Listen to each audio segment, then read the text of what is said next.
Assalamualaikum warahmatullahi wabarakatuh. Perkenalkan, nama saya Pramesta Siruswada dari Prodi Teknologi Pendidikan kelas A angkatan 2021. Di sini saya akan menjelaskan mengenai kesenjangan akses pendidikan untuk memenuhi tugas akhir mata kuliah wawasan pendidikan dengan dosen pengampu Dr. Rian Arthur, SPD, MPD.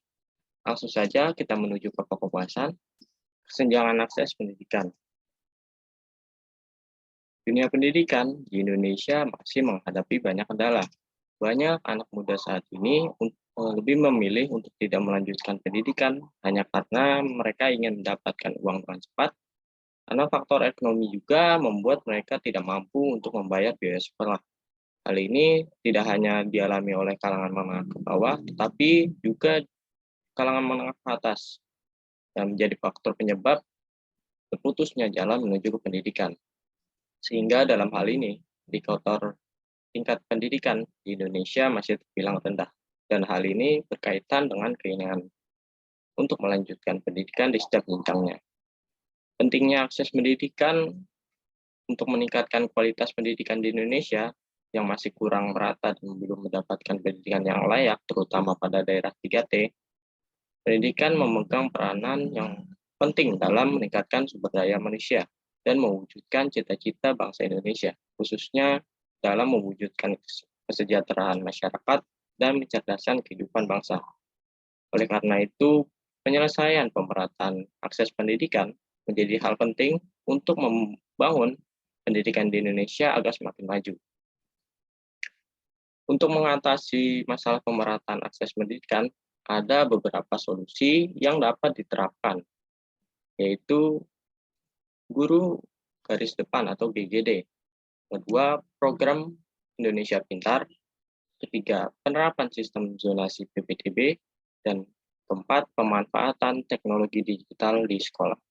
Dan yang pertama, dengan adanya GGD mempercepat pembangunan pendidikan di wilayah 3T dan mengatasi masalah kekurangan guru.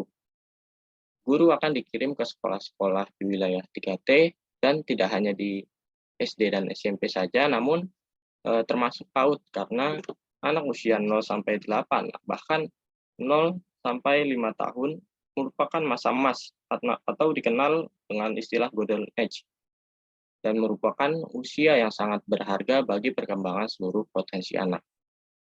Dan yang kedua, program Indonesia Pintar yang bertujuan agar peserta didik dapat mendapatkan layanan pendidikan yang merata.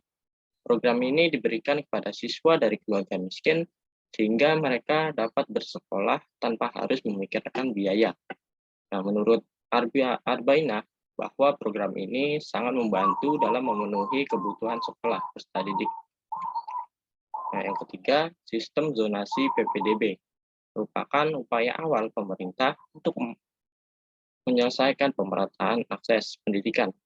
Nah, sistem zonasi ini menerapkan agar sekolah wajib menerima calon peserta didik yang berdomisili dengan zona terdekat dari sekolah, sehingga siswa mendapatkan pendidikan yang berkualitas dan merata di setiap wilayahnya.